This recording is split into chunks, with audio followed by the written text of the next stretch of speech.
आज च्याउको मिठो छोइला बनाएर खाऊँ है। नमस्कार सम्पूर्णमा तपाईहरुलाई फेरि पनि स्वागत छ मेरो च्यानलमा।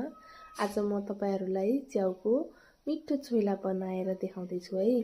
तपाईहरुले पनि यसरी नै बनाएर खानु मिठो हुन्छ।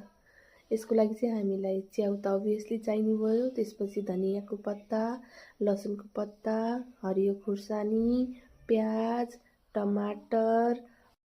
सुरुमा मसरुमलाई राम्रोसँग सफा गर्ने, त्यसपछि 2 टुक्रा हुने गरेर मसरुमलाई काट्ने अनि थोरै तेलमा मसरुमलाई एकछिन फ्राई गर्ने। एकछिन फ्राई गरिसकेपछि लगभग मसरुम कुक हुन्छ, त्यसपछि झिकेर एउटा भाँडोमा राख्ने।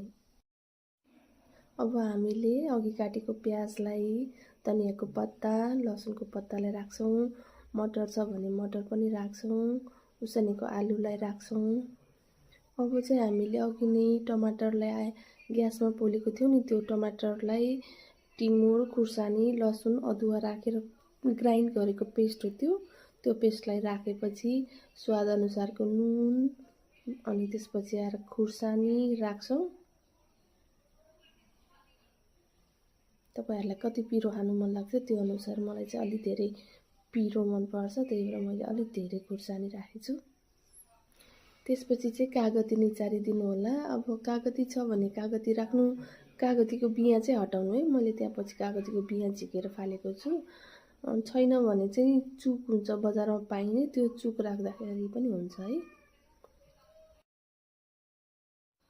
अब ग्यासमा चाहिँ एउटा तावा बसाल्नु, त्यसमा थोरै तेल राखेर मेथी पड्काउनु अनि खुर्सानी काटेको पनि राखेर फुराउनु अनि बेसार पनि राखेर चैया पारिदिनु। त्यसपछि सफा हातले राम्रोसँग मिक्स हुने तरिकाले मोल्नु।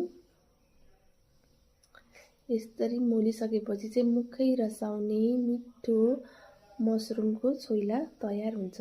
तपाईहरुले पनि यस्तै बनाएर खानु, एकदम मिठो हुन्छ। अनि तपाईहरुले मलाई सम्झिनुहुन्छ कि कति राम्रो रेसिपी दिनुभयो भनेर। हस् त, धन्यवाद।